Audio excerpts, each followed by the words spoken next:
Chicos, buenas tardes. Continuando con las sesiones de videoclase, vamos a revisar en esta ocasión el tema de historia clínica nutricional, así como algunas partes de la evaluación nutricional. Para esta sesión nos va a apoyar la maestra en nutrición clínica Alejandra Karina Pérez Jaimes, quien nos va a estar hablando al respecto de este tema. Vamos a escucharla. Hola, ¿qué tal? Buenas tardes. En esta reunión hablaremos acerca de la historia clínica. En la historia clínica tendríamos que abordar parte de lo que será su expediente clínico de su paciente.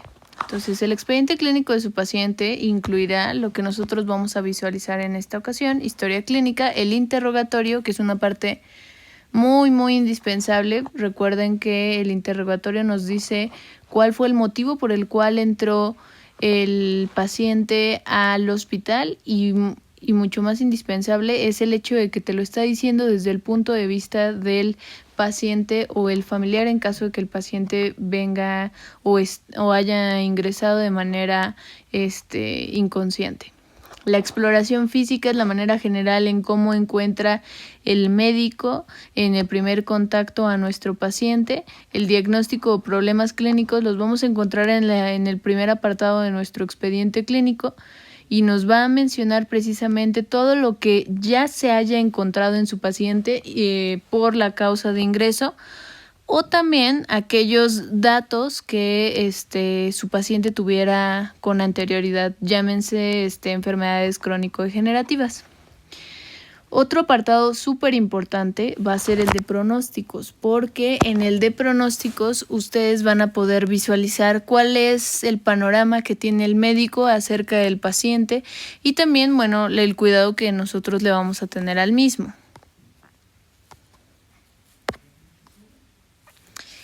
Las indicaciones terapéuticas nos dice, como en este apartado, hay dos personales que principalmente son involucrados.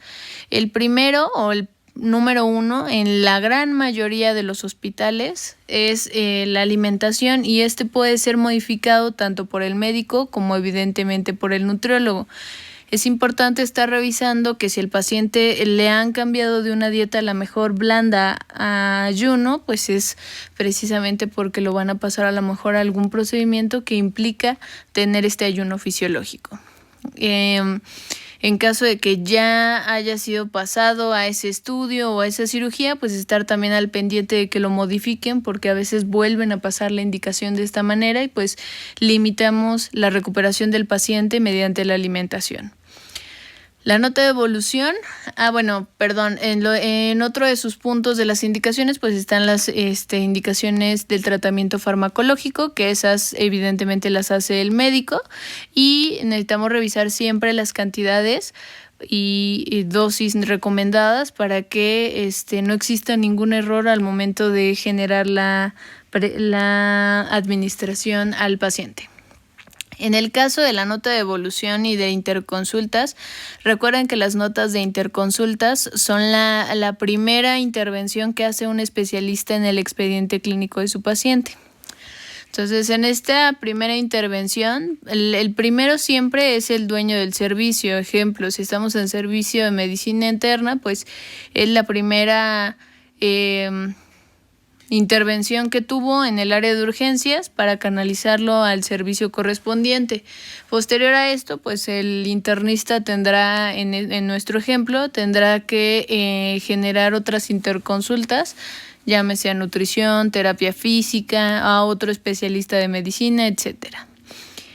La nota de evolución es una vez que nuestros especialistas ya han sido involucrados en el expediente clínico, pues ahora van a darle seguimiento a lo que será la evolución del paciente, la mejoría del paciente, que es lo que se busca en cada uno de ellos. En el caso de los paraclínicos, va al final de las notas de evoluciones, lo que son los paraclínicos y estudios, en donde se van almacenando por fechas de aparición y que generalmente en hospitales pues no tienen no son tan poco frecuentes. ¿A qué me refiero con este punto? Que los paraclínicos se están tomando diario o por lo menos cada tercer día para visualizar la mejoría del paciente. Pero bueno, vamos a lo que es la historia clínica nutrimental. que es muy parecida a la historia clínica médica. En esta historia clínica nosotros nos basamos primero en los datos principales de su paciente. ¿Qué es lo que le vamos a preguntar a su paciente? A su paciente le vamos a preguntar pues su nombre completo, fecha de nacimiento. Es importante que siempre traten de referirse con el nombre de su paciente, que le den esa confianza a su paciente, la edad del paciente, pero nunca hablándole de tú. Siempre debe existir una línea de respeto entre ustedes y el paciente.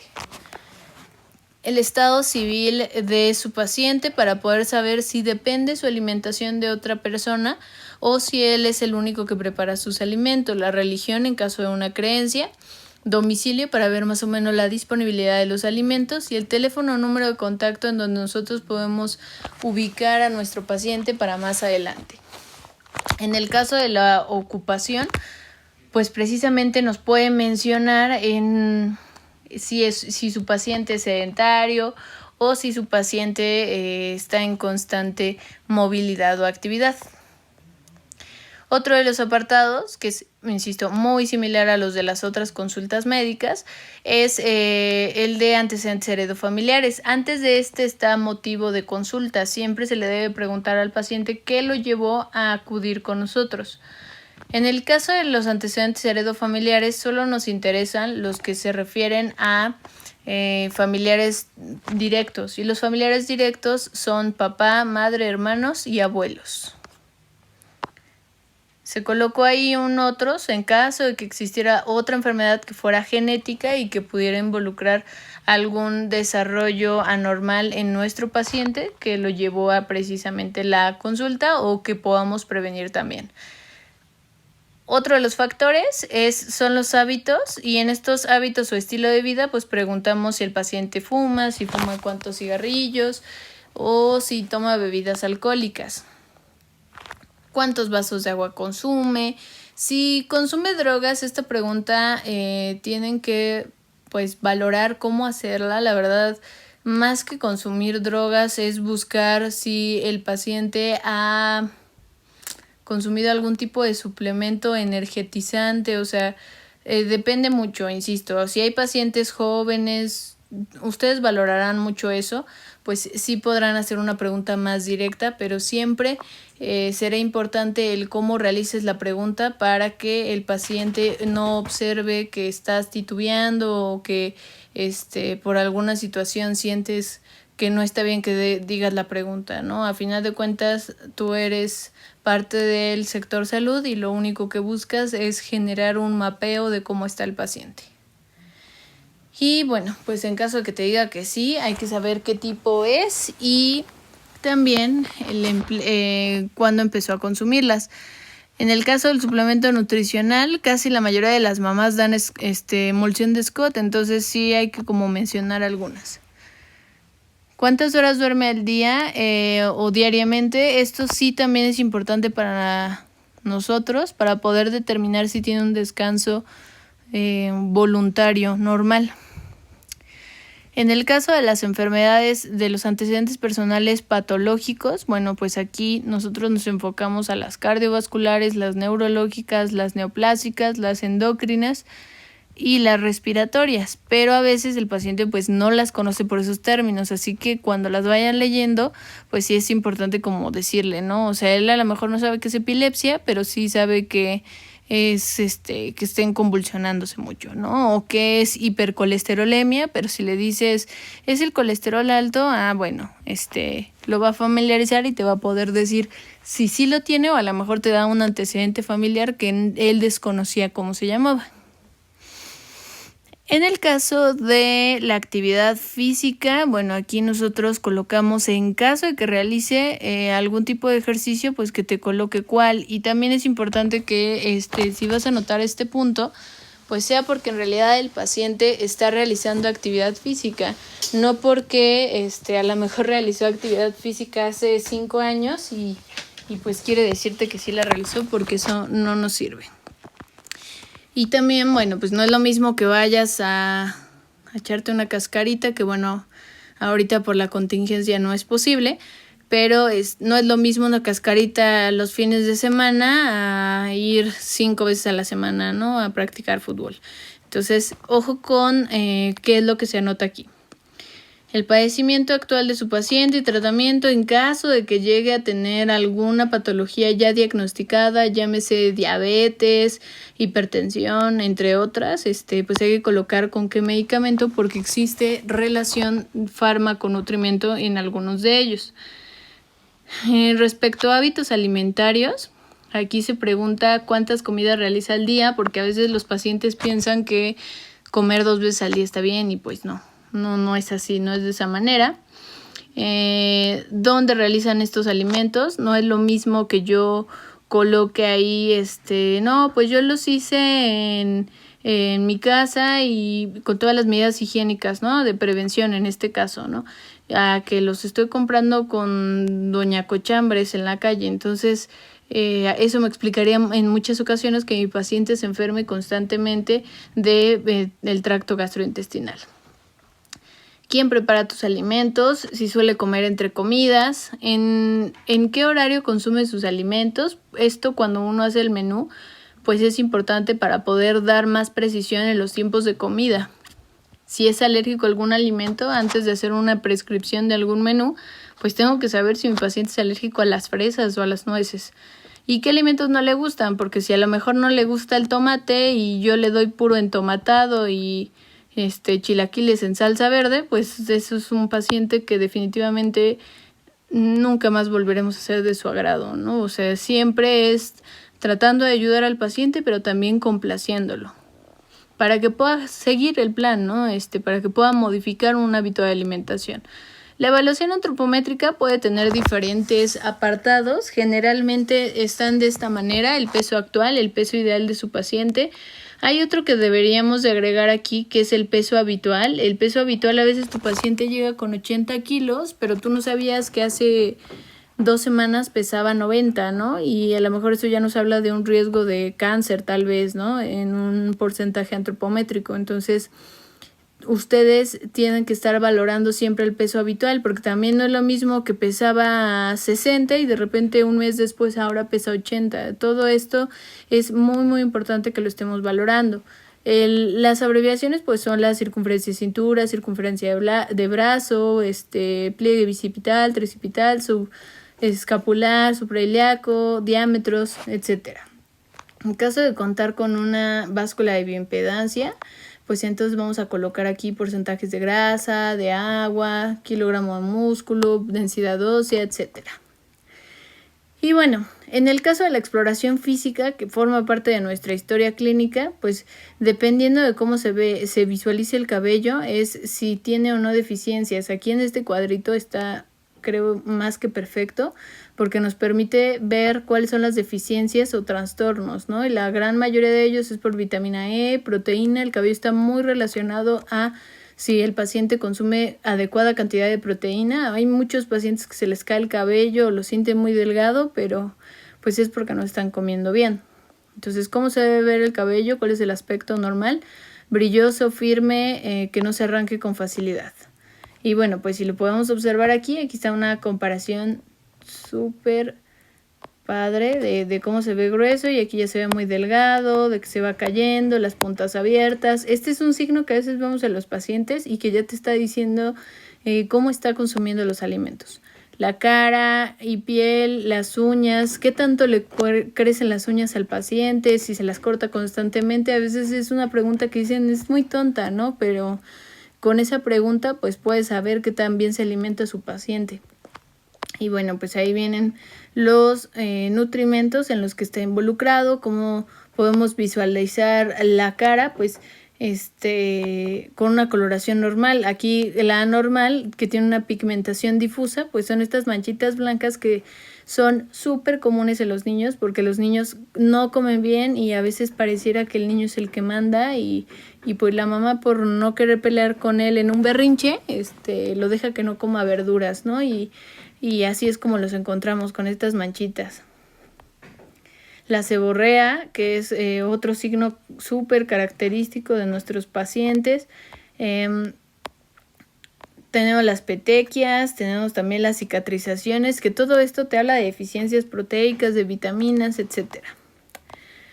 En el caso de las uñas, pues que no debes de colocar, no debe de verse una uña así, ¿no? Con este signo, ¿no? De coiloniquia, y que en ocasiones pues también piensan que es normal. Es que yo siempre he sido de uñas quebradizas, pero eso es por tu alimentación y siempre has tenido la misma alimentación.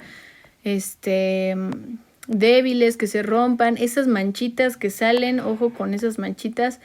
A veces hay profesionales que dicen, es que la historia clínica se hace nada más así cuando haces el interrogatorio, pero no, en ocasiones es muy muy recomendable decirle al paciente, ¿me permite su mano un segundo? Voy a revisar sus uñas. O a lo mejor ahorita con las medidas de higiene como se tienen, pues primero generarán una sanitización y después tendrán que revisar o generar una exploración física, porque a lo mejor te enseña las manos a distancia y pues tú no puedes visualizar este tipo de deficiencias. En el caso de los ojos, deben ser brillantes, claros, lustrosos, con adecuada coloración, ¿no? También no amarillentos, porque a veces generan un signo de ictericia, que bueno, eso ya nos habla de otros padecimientos. La boca, los labios, que estos son deficiencias de vitamina A, de vitamina B, de piridoxina, de niacina, etcétera. De hierro, este es súper común. En un niño casi siempre lo vemos como del lado izquierdo.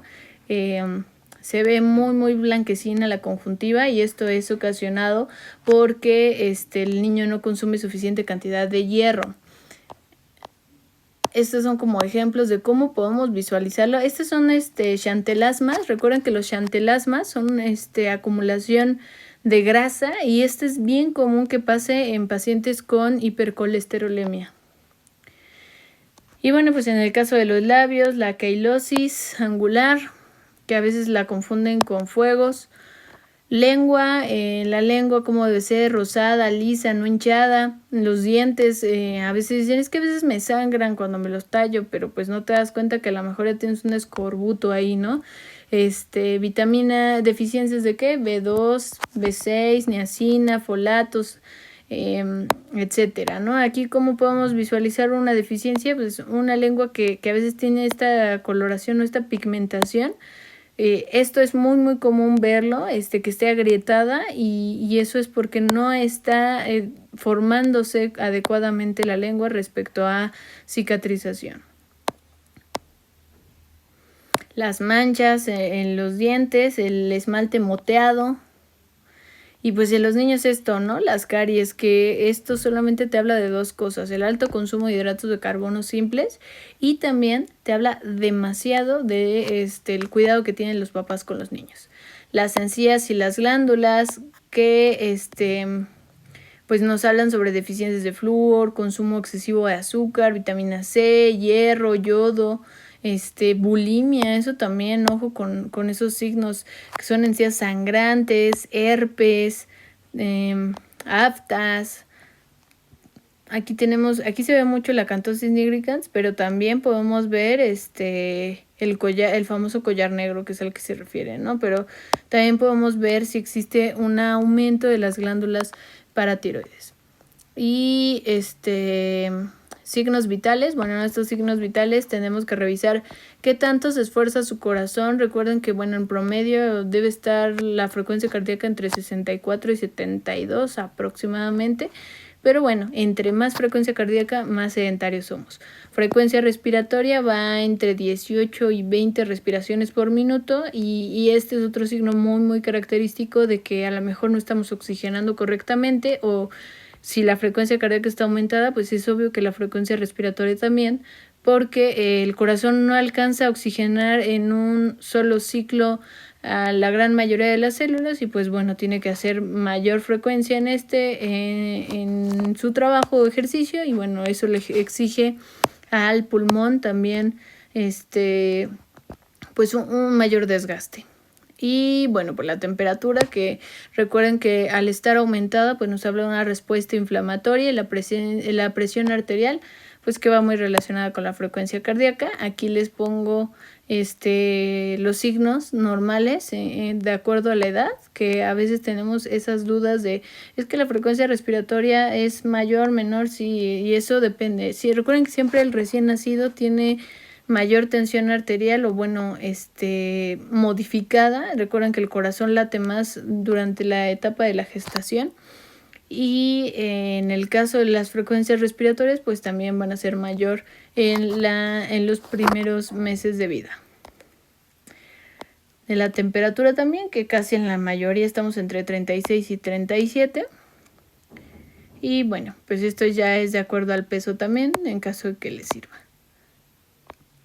Para adultos, lo que decíamos de las deficiencias. Y por último, nuestra historia nutrimental, pues el recordatorio de 24 horas, que nunca se les debe pasar a hacerlo, preguntarle a su paciente qué es lo que está consumiendo, porque con base en su consumo, pues tú te darás cuenta si tengo que hacer una transición calórica, porque a veces el paciente consume 200 calorías y yo le quiero dar 2000, y pues no entiendo por qué no regresó a mi consultorio. Entonces, si él no consume las calorías que deben ser, pues tendré yo primero que irlo llevando poco a poco con transición, o sea, con menús hasta la meta, que son las 2000 calorías, o viceversa, ¿no? Si mi paciente tiene obesidad y consume casi 3000 calorías, pues no voy a pedirle que consuma 1000 de un día para el otro. Tendré que hacer una transición, porque si no voy a generar una descompensación en mi paciente. Y bueno, pues ese es un apartado extra en donde tú vas poniendo plan 1, plan 2, plan 3, plan 4, dependiendo de la consulta y cuál es el objetivo de cada uno de tus planes. Y pues bueno, esto sería todo para su sesión de historia clínica nutrimental. Espero y haya sido de su agrado el video. Hasta luego.